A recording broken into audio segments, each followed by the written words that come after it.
Un vagabundo me pidió comida una noche fría, y terminé escuchando una historia que me hizo cuestionar todo lo que creía saber sobre la justicia.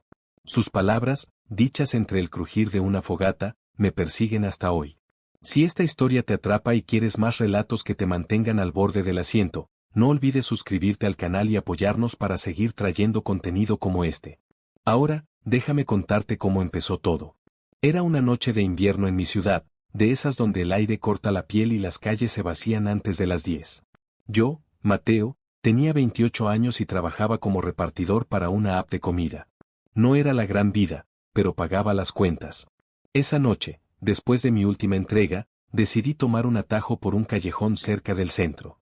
El lugar olía a basura húmeda y el eco de mis pasos rebotaba en las paredes grafiteadas. Fue entonces cuando lo vi, un hombre sentado junto a una fogata improvisada en un barril, envuelto en una manta raída. Sus ojos, hundidos pero brillantes, me miraron como si supieran algo que yo no. Me pidió comida, no con desesperación, sino con una calma que me desconcertó. Su voz era grave, casi hipnótica, como si cada palabra estuviera medida. No tenía dinero, pero saqué un sándwich que llevaba en mi mochila, uno que no había comido en mi descanso. Se lo di, y él me invitó a sentarme junto al fuego. No sé por qué acepté, algo en su mirada me decía que no era un encuentro cualquiera. Se presentó como Javier, y antes de que pudiera preguntarle más, empezó a hablar. Antes de esto, dijo, señalando su ropa gastada y el callejón, yo tenía todo. Una casa grande, una familia, un negocio que funcionaba. Pero lo perdí todo por culpa de un hombre que creí mi amigo. Hizo una pausa, y el crepitar del fuego llenó el silencio. Sus manos temblaban, no de frío, sino de algo más profundo, como si revivir esa historia le costara todo lo que le quedaba. Javier me contó que, hace 15 años, era dueño de una pequeña empresa de transporte en las afueras de la ciudad. No era millonario, pero le iba bien. Tenía una esposa, Laura, y un hijo pequeño, Nicolás. Su mejor amigo, un tipo llamado Esteban, trabajaba con él. Esteban era el tipo de persona que siempre tenía una sonrisa, que te hacía sentir que todo iba a estar bien. Pero, según Javier, esa sonrisa escondía algo oscuro. Todo empezó con un contrato importante. Una empresa grande quería asociarse con ellos para distribuir mercancías a nivel nacional. Era el tipo de oportunidad que podía cambiarles la vida. Javier y Esteban trabajaron día y noche para cerrar el trato, pero algo no cuadraba. Los números no coincidían, los envíos se retrasaban, y los clientes empezaban a quejarse. Javier confiaba ciegamente en Esteban, así que no sospechó cuando éste le dijo que todo era un malentendido, que él se encargaría de arreglarlo. Una noche, Javier recibió una llamada anónima. Una voz distorsionada le dijo que revisara los libros contables de la empresa. Lo hizo, y encontró que miles de dólares habían desaparecido, transferidos a una cuenta que no reconocía. Cuando confrontó a Esteban, éste lo negó todo con esa misma sonrisa de siempre. «Estás paranoico, amigo», le dijo. Pero los problemas no pararon. La empresa perdió el contrato, los acreedores comenzaron a presionar, y pronto, Javier no pudo pagar las deudas. Su vida se desmoronó como un castillo de naipes. Mientras Javier hablaba, sus ojos se llenaron de lágrimas, pero no lloró. Era como si el dolor se hubiera convertido en algo más afilado. Me contó que Laura lo dejó poco después, llevándose a Nicolás. No la culpaba, la situación era insostenible. Pero lo que más le dolía era no saber dónde estaban. Había perdido todo contacto con ellos. Y Esteban desapareció con el dinero, dejando a Javier solo para enfrentar las consecuencias. El fuego en el barril se estaba apagando, y el frío del callejón empezaba a colarse por mi chamarra. Quise preguntarle más, pero Javier se quedó mirando las llamas, como si estuviera viendo algo que yo no podía. «No es solo que me traicionó», dijo después de un largo silencio. «Es lo que descubrí después, algo que me hizo jurar que lo encontraría, sin importar cuánto tiempo pasara». Hizo una pausa, y su voz bajó a un susurro. «Hay cosas que no se perdonan, Mateo. Cosas que te persiguen hasta que las enfrentas». No me dio detalles, pero la forma en que lo dijo me puso la piel de gallina. Había algo en su tono, una mezcla de dolor y determinación, que me hizo sentir que esta historia estaba lejos de terminar. Me levanté, listo para irme, pero antes de hacerlo, Javier me miró fijamente. «Si alguna vez ves a alguien que parece demasiado bueno para ser verdad, desconfía. A veces, los peores monstruos llevan las mejores máscaras». Caminé de regreso a casa con su voz resonando en mi cabeza. No podía sacarme esa historia de la mente. Algo me decía que no era solo un relato de un hombre roto. Había algo más, algo que Javier no me estaba contando. Y entonces, cuando llegué a mi departamento y revisé mi mochila, encontré algo que no esperaba, una nota escrita a mano, metida entre mis cosas. Decía una sola frase: encuéntralo antes de que él te encuentre a ti. Esa nota en mi mochila me dejó helado, como si el frío del callejón se hubiera colado en mis huesos. Las palabras, encuéntralo antes de que él te encuentre a ti, escritas con una letra temblorosa, se sentían como una advertencia que no pedí. Volví al callejón la noche siguiente, buscando a Javier, pero el barril estaba frío, las cenizas esparcidas por el viento. Era como si nunca hubiera estado allí. Pregunté a algunos vecinos, a los vendedores ambulantes, incluso a otros que vivían en la calle. Nadie lo conocía. Nadie recordaba a un hombre con ojos hundidos y una manta raída. Me sentía como si hubiera soñado todo, pero la nota en mi bolsillo era real, y cada vez que la leía, mi pulso se aceleraba. Decidí que no podía ignorarlo. Algo en la historia de Javier, en su voz, en esa mirada que parecía atravesarme, me decía que esto iba más allá de una charla casual. Así que empecé a investigar. No sabía por dónde comenzar, pero recordé el nombre de la empresa de transporte que Javier mencionó. Busqué en internet, revisando artículos viejos, registros públicos, cualquier cosa que pudiera darme una pista. Encontré un par de notas en periódicos locales de hace 15 años sobre una compañía llamada Rutas del Sur. Hablaban de su quiebra repentina, de deudas impagas y de un dueño que había perdido todo. El nombre de Javier aparecía en una de las notas, pero no había fotos, solo una mención breve. De Esteban, ni rastro. Pasé días obsesionado, revisando cada detalle. Encontré un foro en línea, uno de esos sitios olvidados donde la gente hablaba de rumores locales. Alguien mencionó que Rutas del Sur no solo quebró por mala gestión, había rumores de que alguien había estado desviando dinero, manipulando contratos. Un usuario anónimo escribió: el tipo que se llevó la plata vive como rey ahora. Nadie sabe dónde, pero se ríe de todos nosotros. El comentario tenía años, pero me dio escalofríos. ¿Era Esteban? ¿Seguía por ahí, viviendo una vida que le robó a Javier? Una noche, mientras buscaba más pistas, recibí un mensaje en mi celular. Era un número desconocido, y solo decía: para. Nada más. Intenté devolver la llamada, pero la línea estaba muerta. Mi primer instinto fue pensar que era una broma, pero algo en mi estómago me decía que no lo era. Decidí ir a la biblioteca municipal, donde guardaban archivos de periódicos antiguos. Tal vez ahí encontraría algo más sobre Javier o Esteban. La bibliotecaria, una mujer mayor llamada Rosa, me ayudó a sacar cajas polvorientas llenas de recortes. Mientras revisábamos, me preguntó por qué estaba tan interesado en una empresa que había desaparecido hace tanto. No supe qué responder, así que inventé una excusa sobre un proyecto personal. Entre los recortes, encontré una foto borrosa de un evento empresarial. Mostraba a dos hombres estrechándose la mano frente a un camión con el logo de Rutas del Sur. Uno de ellos era descrito como Javier, aunque su rostro no se veía claro. El otro, según la nota, era un socio clave. No había nombre, pero la descripción decía que era un hombre carismático, siempre sonriendo. Mi mente fue directo a Esteban. Intenté ampliar la imagen en mi celular, pero la calidad era pésima. Aún así, algo en la postura del hombre, en la forma en que inclinaba la cabeza, me resultaba extrañamente familiar.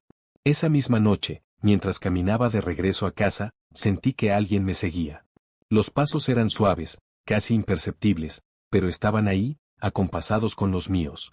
Me detuve en una esquina, fingiendo revisar mi celular, y los pasos pararon. Miré hacia atrás, pero el callejón estaba vacío, solo iluminado por un farol que parpadeaba. Corrí el resto del camino hasta mi departamento, con el corazón en la garganta. Cuando llegué, cerré la puerta con llave y revisé cada ventana. Nada. Nadie. Pero no podía quitarme la sensación de que alguien, o algo, me observaba. Al día siguiente, fui a la dirección de la vieja oficina de Rutas del Sur. Era un edificio abandonado en las afueras, con ventanas rotas y grafitis cubriendo las paredes. El lugar olía a humedad y óxido, y el silencio era tan pesado que cada crujido bajo mis pies me hacía saltar. No esperaba encontrar nada, pero dentro, en una esquina, había una caja vieja con documentos. La mayoría estaban arruinados por el agua, pero uno de ellos, un contrato, tenía una firma legible, Esteban Morales. Junto al nombre, había una nota escrita a mano que decía, todo listo. Nadie sospechará. Mi respiración se detuvo por un segundo. Esto era real. Javier no estaba inventando nada. Pero antes de que pudiera procesarlo, escuché un ruido detrás de mí, como si alguien hubiera pateado una lata. Me giré, pero no había nadie. Solo el eco del edificio vacío.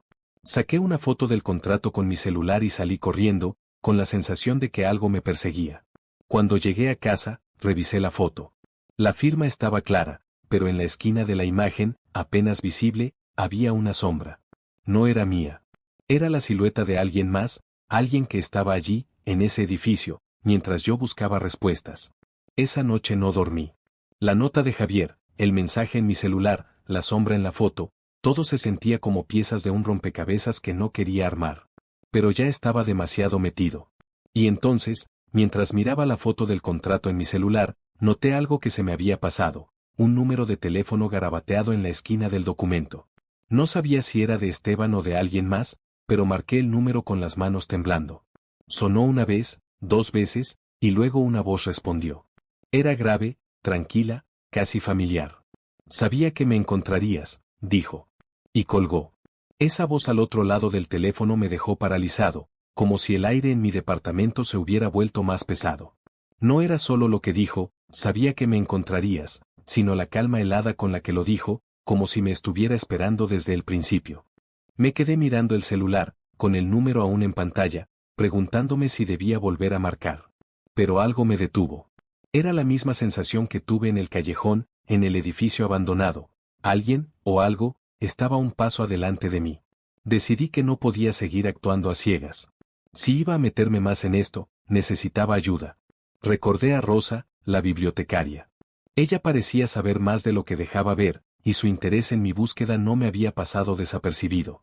Al día siguiente, volví a la biblioteca. Rosa estaba en su escritorio, organizando libros con esa calma que tienen las personas que han visto de todo.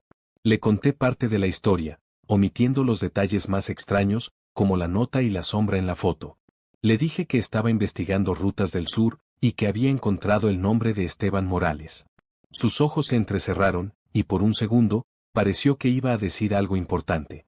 Pero solo asintió y me llevó a una sala en la parte trasera, donde guardaban archivos más antiguos. No todo lo que pasó con esa empresa salió en los periódicos, dijo mientras sacaba una caja polvorienta. Pero ten cuidado, Mateo. Hay cosas que es mejor no revolver. En la caja encontré más documentos, algunos tan frágiles que se deshacían al tocarlos. Había facturas, contratos, y una carta escrita a mano que me llamó la atención. Estaba dirigida a Javier, y aunque no tenía firma, el tono era frío, casi burlón. Decía, dejaste que tu confianza te cegara. Ahora todo es mío. Mi corazón dio un vuelco. Esto tenía que ser de Esteban. Pero lo que me puso la piel de gallina fue una línea al final, si buscas a Laura y Nicolás, no los encontrarás. Me aseguré de eso. La carta estaba fechada un mes después de la quiebra de la empresa. ¿Qué significaba eso? ¿Esteban había hecho algo con la familia de Javier? No le conté a Rosa sobre la carta, pero le pregunté si sabía algo de Laura o Nicolás. Ella negó con la cabeza, pero su expresión cambió, como si recordara algo que no quería compartir. A veces, las personas desaparecen porque quieren, y a veces, porque no tienen opción, dijo, y luego cambió de tema. Salí de la biblioteca con más preguntas que respuestas, pero con una certeza. Esteban no solo había traicionado a Javier, sino que había cruzado una línea mucho más oscura. Esa noche, mientras revisaba mis notas en casa, alguien tocó la puerta. Era tarde, casi medianoche, y no esperaba a nadie. Me acerqué con cuidado, mirando por la mirilla, pero no había nadie. Abrí la puerta lentamente, y en el suelo encontré un sobre. Dentro había una foto vieja, arrugada, de un hombre joven sonriendo junto a un camión de rutas del sur. En la parte trasera, escrito con tinta roja, estaba mi nombre y una sola palabra, para. Era la misma palabra del mensaje en mi celular, y la letra era idéntica a la de la nota que encontré en mi mochila. No dormí esa noche. Me senté en la sala, con la foto en la mano, tratando de entender cómo había terminado en el centro de algo que empezó como un encuentro casual. La cara del hombre en la foto era borrosa, pero esa sonrisa, era la misma que Javier había descrito, la de Esteban. Y entonces, como un relámpago, recordé dónde la había visto antes. Hace un par de años, en un bar del centro, conocí a un tipo que me dio mala espina. Era demasiado amistoso, con una sonrisa que no llegaba a sus ojos. Dijo que se llamaba Marcos, pero ahora, mirando la foto, estaba seguro, era Esteban.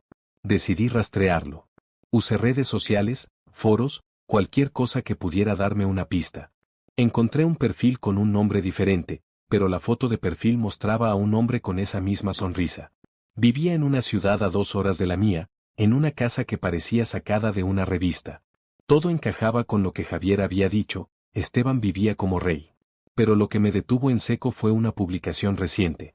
Mostraba a Esteban en un parque, con un niño que no podía tener más de 10 años. El pie de foto decía, disfrutando el día con mi pequeño. ¿Era Nicolás? ¿Esteban había estado con la familia de Javier todo este tiempo? Mi cabeza daba vueltas. Quise confrontarlo, pero sabía que no podía ir solo. Recordé a Javier, su voz rota, su juramento de encontrarlo.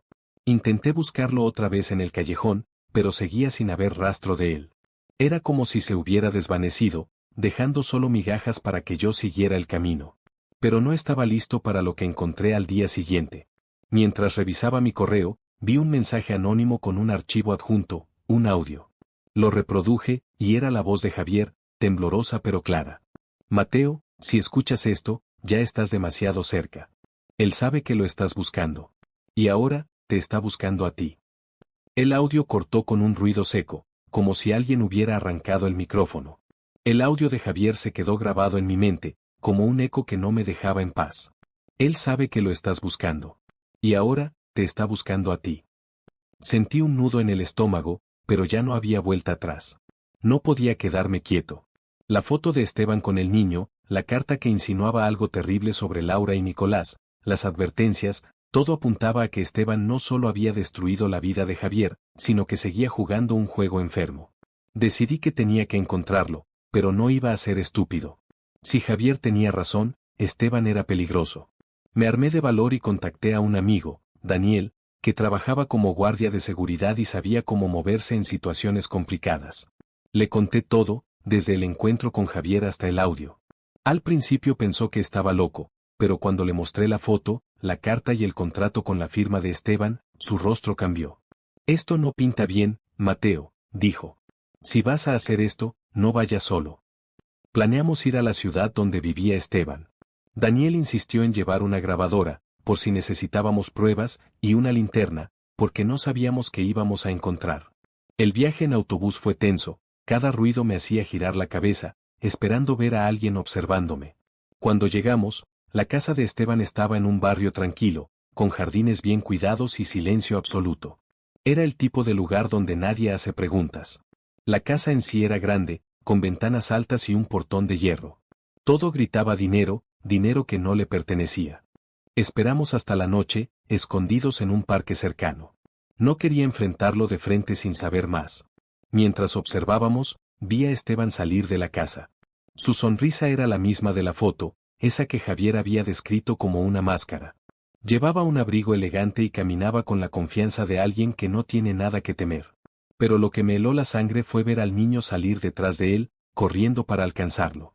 Era idéntico a las fotos que había visto de Nicolás en los viejos artículos de Rutas del Sur. Mi corazón se apretó. ¿Cómo podía Esteban vivir así, criando al hijo de Javier como si fuera suyo, después de todo lo que le hizo? Daniel me puso una mano en el hombro. Tranquilo, no hagas nada impulsivo. Pero la rabia me quemaba por dentro. Quería gritarle, exigirle respuestas, pero sabía que no era el momento. En cambio, seguimos a Esteban y al niño hasta un restaurante cercano. Desde afuera, a través de la ventana, los vi reír y hablar como si fueran una familia normal. Cada risa de Esteban era como un cuchillo. Decidí que necesitaba pruebas más sólidas antes de confrontarlo. Volvimos a la casa cuando se hizo más tarde, esperando que estuviera vacía. Entrar no fue fácil. Daniel forzó una ventana trasera, y el crujido de la madera me puso los nervios de punta. Dentro, la casa olía a limón y madera pulida, todo impecable, como si Esteban quisiera borrar cualquier rastro de su pasado. Buscamos en los cajones, en los armarios, en cualquier lugar que pudiera esconder algo. En un escritorio, encontré una carpeta con documentos bancarios. Había transferencias a cuentas en el extranjero, nombres de empresas que no reconocía, y una foto de Laura, la esposa de Javier. En la parte trasera, alguien había escrito: ella sabía demasiado. Mi respiración se cortó. ¿Qué había hecho Esteban? Antes de que pudiéramos seguir buscando, escuchamos un auto estacionarse. Daniel me hizo una seña, y nos escondimos en un armario. Los pasos de Esteban resonaban en el suelo de madera. Lo escuché hablar por teléfono, su voz baja pero clara. No, nadie va a encontrar nada. Me aseguré de eso hace años. Javier está acabado, y el otro, bueno, si se acerca demasiado, lo manejaré. Colgó, y el silencio que siguió fue peor que cualquier ruido. Sentí que el aire se volvía espeso, como si el armario se estuviera cerrando sobre nosotros. Cuando Esteban salió de la habitación, escapamos por la ventana trasera, con el corazón a mil. En el camino de regreso, le conté a Daniel todo lo que había oído. Él estaba tan nervioso como yo, pero dijo algo que no olvidaré: ese tipo no solo robó dinero. Hay algo mucho peor aquí, Mateo. Y tenía razón. La foto de Laura, la nota, las palabras de Esteban, todo apuntaba a que él no solo había traicionado a Javier, sino que podía estar detrás de la desaparición de Laura y Nicolás. Al día siguiente, volví al callejón donde conocí a Javier, esperando un milagro. Y ahí estaba. Sentado junto a un nuevo barril, con la misma manta raída. Me miró como si supiera que volvería. Le conté todo: la carta, la foto, el audio, la casa de Esteban. Sus ojos se oscurecieron, pero no dijo nada hasta que terminé. «Lo encontraste», murmuró. «Pero no sabes toda la verdad». Me explicó que Laura había descubierto las transferencias de Esteban antes que él. Intentó confrontarlo, y días después, desapareció junto con Nicolás. Javier nunca creyó que se hubieran fugado. Estaba seguro de que Esteban los había hecho desaparecer para cubrir sus huellas. Javier me pidió que lo acompañara a enfrentar a Esteban. No quería, pero la culpa y la rabia me empujaron a decir que sí. Volvimos a la casa de Esteban esa misma noche, con Javier a mi lado. Llamamos a la puerta, y cuando Esteban abrió, su sonrisa se desvaneció al ver a Javier. «Tú», fue todo lo que dijo. Intentó cerrar la puerta, pero Javier lo empujó y entró. Lo que siguió fue un caos. Javier lo enfrentó, gritándole sobre Laura, Nicolás, el dinero. Esteban lo negó todo, pero sus manos temblaban. Daniel, que estaba detrás de mí, grababa todo con su celular. Y entonces, Nicolás apareció en la escalera. Nos miró, confundido, y preguntó: «¿Quiénes son ustedes?». Javier se congeló, con lágrimas en los ojos. «Soy tu papá», dijo, pero Nicolás negó con la cabeza, asustado. Esteban intentó llevárselo, pero Javier lo sujetó. En ese momento, saqué la carta y la foto de Laura. «Explícalas», le dije. Esteban palideció. «No sabes de qué hablas», balbuceó, pero su voz ya no tenía fuerza. La verdad salió a pedazos. Esteban confesó que Laura lo había confrontado sobre el dinero. En un arranque de pánico, la había silenciado. No dijo cómo, pero sus ojos lo delataron. Nicolás estaba con ella, y Esteban lo tomó, criándolo como suyo para mantener la fachada de una vida perfecta. Javier temblaba, pero no lo golpeó. En cambio, llamó a la policía desde mi celular. Mientras esperábamos, Esteban intentó huir, pero Daniel lo detuvo. La policía llegó y se llevó a Esteban. Encontraron pruebas en la casa, documentos, grabaciones, incluso una caja fuerte con más pistas sobre lo que le pasó a Laura. Javier abrazó a Nicolás, pero el niño estaba confundido, atrapado entre dos verdades.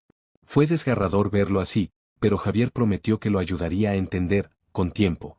Meses después, supe que Esteban fue condenado por fraude y homicidio.